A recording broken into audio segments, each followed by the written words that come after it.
Hey everybody, I'm Meredith Doty, and this is Sweating Shirtless. Every episode, I dive deep into unpacking the fitness world through a body confident and inclusive lens while picking the brains of inspiring, brilliant, accomplished, honest, new, and old friends talking about their experience with sweating shirtless.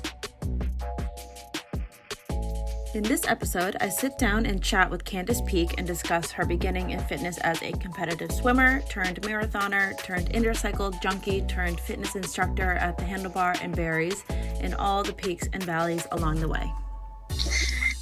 We got Candice in the house. How are ya? I'm great. How are you doing? Use GoToMeeting. I had to download all this stuff. Oh yeah, sorry. I'm anti-Zoom.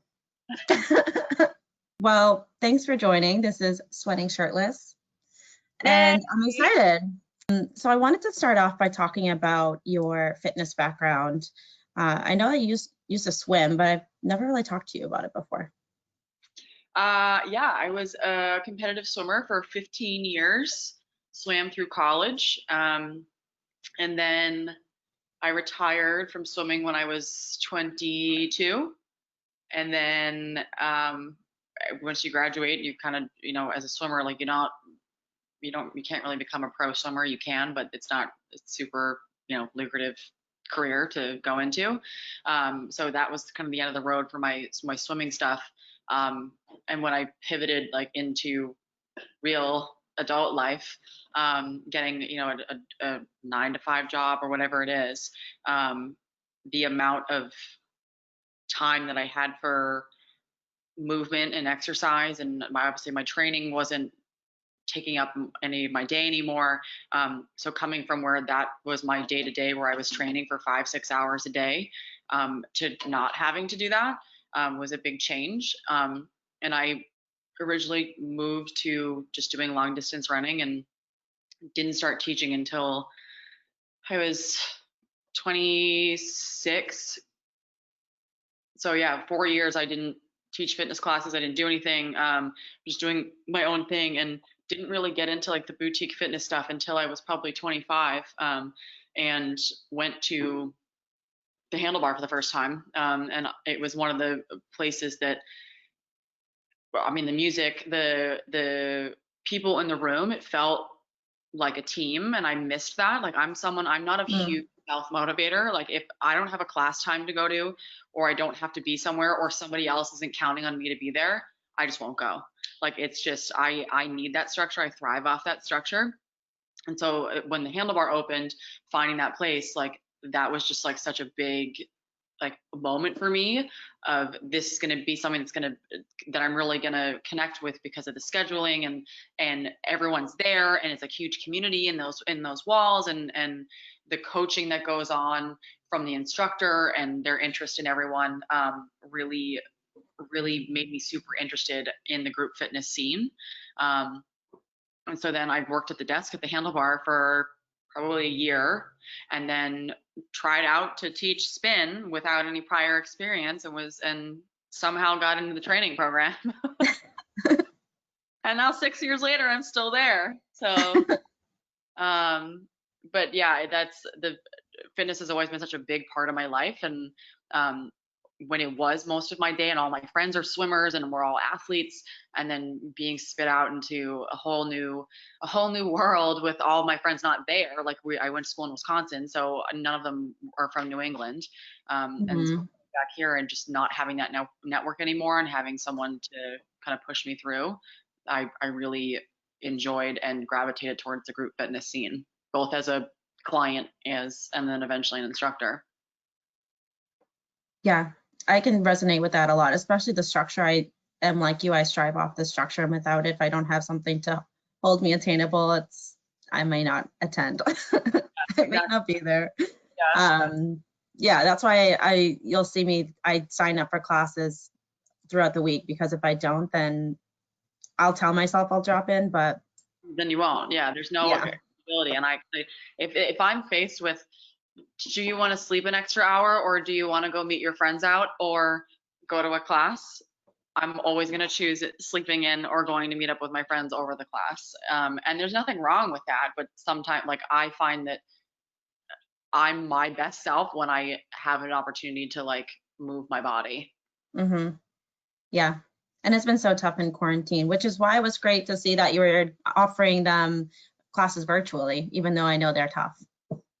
Yeah, and that was, I mean, you were doing them too, and that was honestly Mhm. for my own. Like I mean, people had requested that we do the IG live stuff, and I mean, the first 6 weeks of us being at home and the studio shutting down, I felt so lost too, and just having a time, 3 days a week where I was like at 5:30 we're doing this, and I'm gonna do it every week was just like I had to create that sense of structure for myself, and doing stuff over IG live was not obviously not ideal, but served a purpose until things were, I mean, they're still not normal, but like moved back into a more normal schedule. Yeah, completely. So when you're not teaching and you're not taking, I know you run a lot, but what else do you do for your own personal fitness? Running is great, but I'm actually not, I don't really like running. I just do it because I Okay, want to. you keep glossing over all of these amazing accomplishments. Well, you want to talk about, I want to go back to swimming because you're a very accomplished swimmer and you're just were like, yeah, and then I just graduated, retired, and you're a multi-marathon runner. So don't stop glossing. Well, I don't like to like talk about things that I've done, and that maybe that's a me problem, but I think there's a lot of other people out there that do a lot more amazing things, and I'm more impressed by other people than I am by my own stuff. And it's all, I mean, the swimming thing was not, wasn't something that I outwardly chose. It was a sport that kind of chose me, and that How was, so? um, I I mean, I started swimming when I was 8, and then I started to get, pretty good at it at like 12, 13, and then things started to take off and I was getting recruited. So it was just something, if I had the chance to do other sports, I kind of missed out on them because I had to put everything towards swimming, and ended up paying for my college, which was great. Um, but, but it wasn't, I love swimming, but it's a very, very intense sport, both mentally, physically, everything. And there are times, by the end of my career, I wish that I could have kept swimming and maybe trained a little bit more after college, but I was just so mentally done with it Yeah. for doing it for that long. But yeah, I don't think it was something I didn't, when I was 8, it wasn't like I was like, I'm going to be a college swimmer and I'm going to go to Olympic trials and all this stuff. It was just like, oh, Yeah. my friends are doing this at the YMCA, and so I want to go do it. Well, so talk to me about swimming because I've talked to other swimmers in the past and it can be a pretty intimidating space because you're basically naked the whole time. You can't really hide much in a bathing suit. Mhm. So talk to me about that experience. Yeah, I mean, again, starting at 8 years old and going all the way up through college, like your awkward stage in middle school, like being in a swimsuit around people is not ideal. And there's boys there too. Like it's both genders are on that deck, and but the only thing that was a little bit would take my mind off of it is the fact that, I mean, we're all there in bathing suits. It wasn't like I was the only one. Mhm. It's not like you're standing naked up in front of the classroom in your nightmare. Like it's everyone is there. But it's hard for especially when you're going through like your body changes and hitting puberty. Like that's the worst time to do that. But Yeah. I luckily I never felt in a situation where um, you know that I was being scolded for the way that my body looked, or like by my peers at least. Like that was never really a thing that had come up, and I know that has been an issue for a lot of people growing up, but it was more so my own um like internally, me looking, comparing myself to like a girl next to me, and or even a girl who wasn't an athlete going to school, and they're wearing these like cute little tank tops, and my shoulders and my arms are just huge, and I have very broad shoulders, and seeing them in these like cute little outfits in middle school, and then here I am with like huge shoulders and my skin is awful from the chlorine. I don't have any eyebrows. Like it like that is where I got into, you know, the mindset of, well, you know, I don't really want to do this sport because I don't look like a girl. Like I don't look like a cute girl when I put, you know, a t-shirt or a tank top on and everyone else does, especially during the time that your body is changing. Yeah. So it was more so just comparing myself to people at like school and then being taller than everyone else too. It was just like, you know, you're taller than, still taller than most men, but it, it like, you just don't, I feel like as a young girl, like you're just taught to be like little and small and cute and not take up a lot of space. And, you know, it's hard doing that, going through those years and being the opposite of that. Yeah, that must have been really tough. Do you think that sticking with swim and going through it through college, going through it in kind of like that bubble and having that issue, but it kind of fast tracked you into your confidence, or no? I think it took time of me, I mean, we all still do this as no matter how confident we say that we are with ourselves and think that we look great, where there's always that back of your mind of being like, I'm not going to post this picture because my skin's folding weird in it. Like, that's just like, that happens Yeah. all the time, no matter what the most confident person. And I love, like, this sounds so like I'm a narcissist, but I'm not, but like, I love the way that I look. I love the way my body looks. I like the way it looks in clothes, like 99% of the time. But that was just over time of like me surrounding myself with people and choosing to engage in messaging that was, you know, everyone's body looks the same, looks different, and it shouldn't look the same. And being different is it's exciting. Like it's not, you're not, Yeah. you know, it's boring to be perfect, and whatever that perfect means.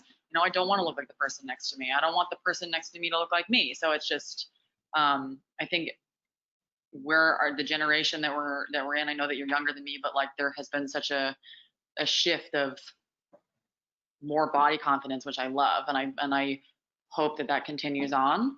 But yeah, I think no matter how confident you are over the years and how you build that or whatever, there's always still that in the back of your mind of, you know, this isn't good enough, or why don't I look like that person? Yeah, definitely. It is a new lens on it. I'm really grateful that it's kind of started becoming more and more common and more messaging out there, because when I was growing up, it didn't exist. Yeah. And I know for my parents, it 100% didn't exist. So it's a nice shift. So going back to going into group fitness and auditioning for the handlebar, was that a smooth transition for you? No.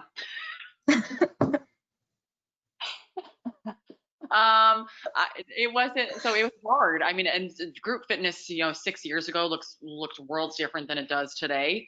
And I always joke all the time too, whenever we see new people come in and try out for the handlebar, for wherever, just how good people are now, just because the group fitness, like either just attending classes and getting to know what the feel is of the place, is so much different. I'm so glad that me 6 years ago wasn't trying to try out now for any of these places, because there's no way. Yeah. No way. Yeah. So it was a hard transition because I wasn't like super well versed in spin. I understood the beat of the music. I'd never been on a microphone before. Like it wasn't pretty, you know, it was awkward. I'm a pretty monotone person too to begin with, and I can sometimes come off as like a little drill sergeant-y, and that's kind of No, never. that's where I would go to when I first started, because that was what I was comfortable with. And I just remember constantly being like broken down in training, being like, you have to stop sounding like a robot. And it's like, well, this is all I know, and I love structure, and I love everything to fit perfectly into its place. So that was hard. I feel like the first couple of years that I taught was not smooth at all. I don't think I really figured out who I was as an instructor until at least 2 years in. Definitely takes time. I've been teaching, even though I've been at the handlebar almost 2 years, which has been crazy, very quick time turnaround. But I've been teaching for 5 or 6 years, and I can agree, I'm much different now than I was back then. I don't even know what the hell I was doing 5 years ago. It wasn't Same. good. I also Yeah, like looked at the list I was doing, and I'm like, yes. these are all was riding at a 7 the entire time. You look back and you're like, what was I saying? What were we doing? Did anyone check in? Yeah, seriously. I wish I had video like footage of my first like week of classes and how terrible they were, but no, it wasn't. No. transition, but it wasn't an easy transition, I should say, but it gave me so much more confidence in like other areas of my life too.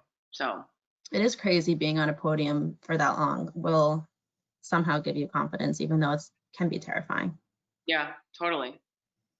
So you are now a master instructor with Handlebar, and you work on, and you're part of the audition process. So what are some things that stand out for you when you see people audition? I think the number one thing that stands out to me, everyone's going to be nervous up there, but if someone looks like they're having fun up there and they're being themselves and they're not trying to pretend to be someone else, which I feel like when we're nervous and we're not really sure what to do, we kind of gravitate towards that. Yeah. But that really sticks out to me as someone who walks up on that stage and is them like right from the start.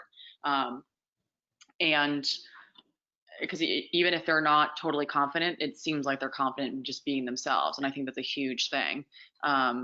Being able to, and that makes me gravitate towards someone when they're being themselves and I feel like they're being genuine and authentic. It's very easy to pick out people who are not being that way when they audition. Like I don't care. Like if you're super nervous and you know, you feel awkward up there, I want to see you being nervous and awkward because that's how you're currently feeling. Like I don't like when people mask that because then again, it just comes off as you being inauthentic and I like people being human up there. I know there's a performance piece of it, but you can still put on your instructor persona and still be Meredith or still be Candice or whatever. So that really sticks out to me of who is really actually being themselves up there. Yeah, for sure. Okay. Going up, so you started at Handlebar and then you have taught at other places or instructed at other places. You currently teach other places. When did those bricks fall into place? Yeah, so I was teaching at Handlebar for 2 years and then I started teaching at Everybody Fights for a little bit. I was there for a couple of years as well, but I was a member there to start, and then they created this class called Bags and Beats, and I, as you are as well, love the beat of the music. It's Yep. what drives me through every single workout, and so this class, I have had no boxing experience whatsoever, but I was teaching a heavy bag, a class that included a heavy bag, and it was just basically punching combinations to the beat of the music, and I honestly still to this day, I loved teaching that class so much. It was so much fun. It was super challenging, but was just, it made you feel like such a badass while you were doing it.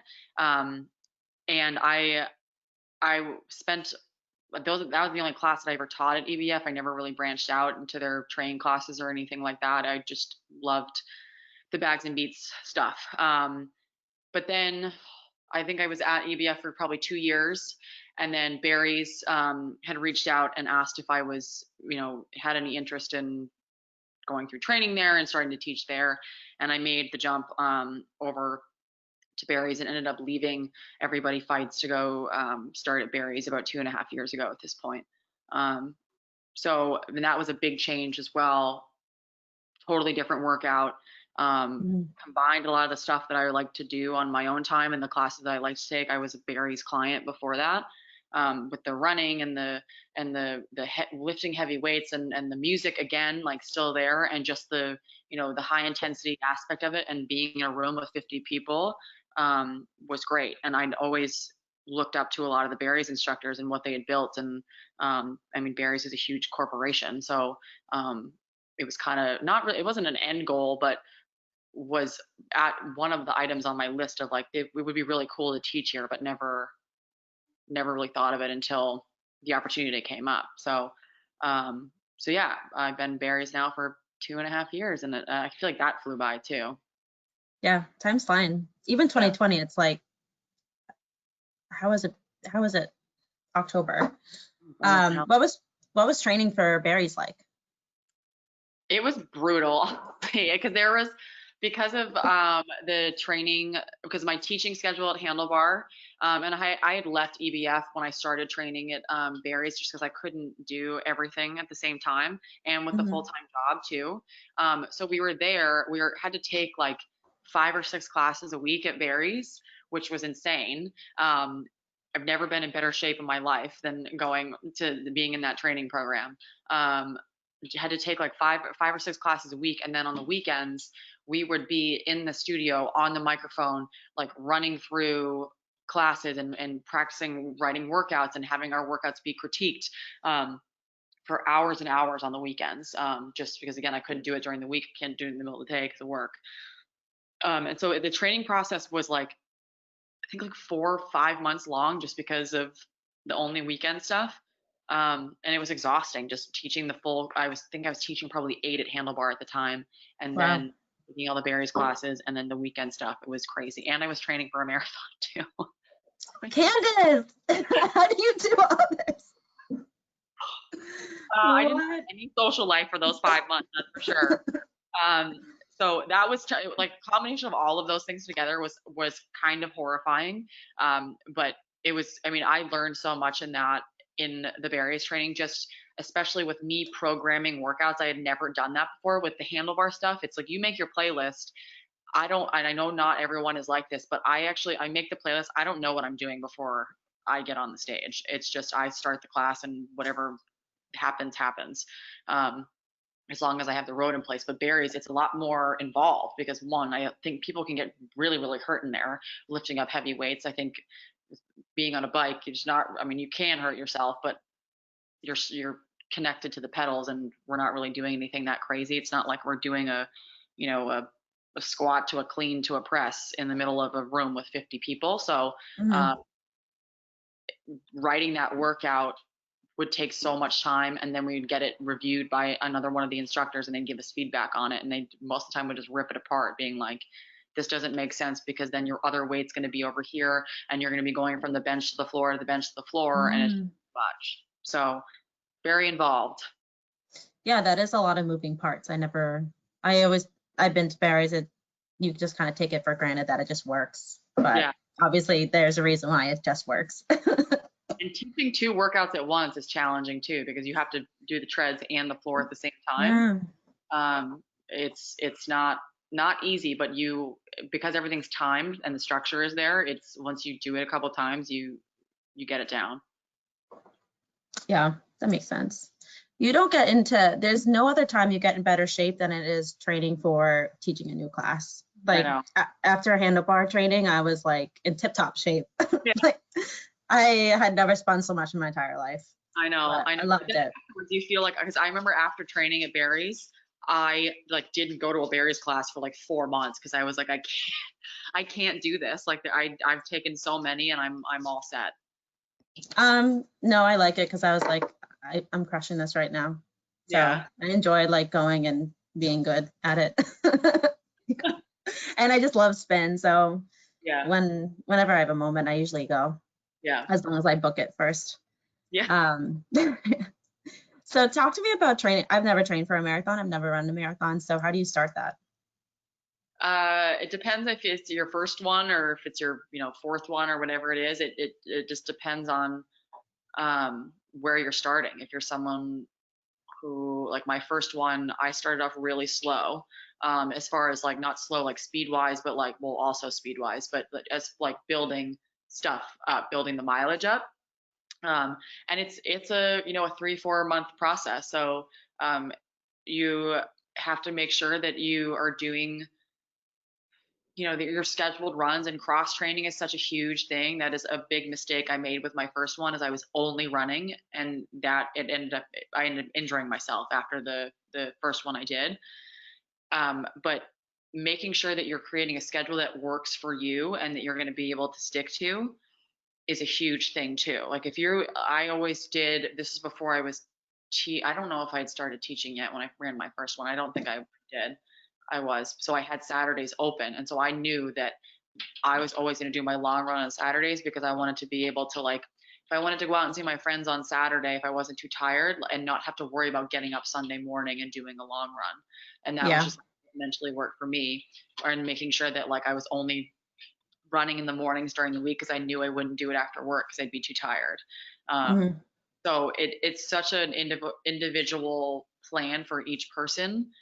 And I think that a lot of people run into the mistake of looking at what someone else has done and trying to duplicate it, and realizing that their lifestyle isn't the same, their body composition is not the same, their athletic, history is not the same. So making sure that you're doing the research or working with a coach that knows how to help schedule that for you. What's your favorite marathon that you've run? Berlin was awesome, and that was the last one I did. But I mean, I don't know. So I mean, I've done Boston, New York twice, Chicago, and Berlin. Am I forgetting? I think that's it. They're all special in their like own way. Boston is Boston. I mean, that was a cool one because I saw so many people along the route. But Berlin, I love the city. I'd never been to Germany, and it was so cool. And there's people the entire time, and it was just, like I don't know. I would live in Berlin, honestly. I'd go move there in 2 seconds. But the race is really flat. It's run really well. Like it's super organized. And it's a great time of year too, because it's in middle of September, so the weather is usually perfect. It was hot when I was there, but the weather there is like perfect running weather. That sounds so nice. I've always wanted to go to Germany and Berlin. Yeah, it's on my list. You should go when we can. I know. I feel like everything's getting pushed back. I was supposed to go to the UK this year and Hawaii, and now they're both pushed back to next year, which we also have a wedding in Italy as well. So it's going to be a big travel year. I need to save my pennies. That'll be fun though. I know. I'm excited. It's going to be a mess. They're like pretty much back to back to back. So who knows what we're doing. We'll probably be just living on an airplane for springtime, but it's fine. I think after this whole thing, I would love to be living on an airplane right now. I like miss being on one, and I won't get on one. Yeah, I don't feel super comfortable going anywhere right now, but I miss it. I love flying. I will pass out in an air. I enjoy the whole process. Yeah. I don't even mind the security line because I'm just excited to go somewhere new. I can understand that. I'm like, let me get my matching luggage. Let me pack everything perfectly. I love it. Yeah, when I went to Scotland, I pre-planned all my outfits, kind of like a time capsule wardrobe. I think that's what it's called. So they all kind of could mix and match. And I was there for 9 days, and I just had my carry-on. And Scotland's cold. I had sweaters and stuff, but that was one of my best traveling accomplishments. Yeah, that's awesome. I've never been to Scotland. That's on my list too. It's my homeland. Yeah, Scotland's the best. It's my homeland. I have family there. It's beautiful. I've heard wonderful things. You gotta go. The northern part is the best. Talk to me about Leggings and how you shop because I know you buy things a certain way and you have certain ways that you shop, and you know what I'm trying to say. Talk to me about your shopping habits. My shopping habits. I have terrible shopping habits because I have a problem. So across the board, even not fitness related, I just love clothes. I'm not I feel like now I feel like I'm now just coming into what my style is for me, and I'm 32 years old. I think it's taken me so long to someone who is not. I always used to follow trends, want to be super trendy and have all this stuff, and it just didn't work for me. And I just felt like it didn't that. Never.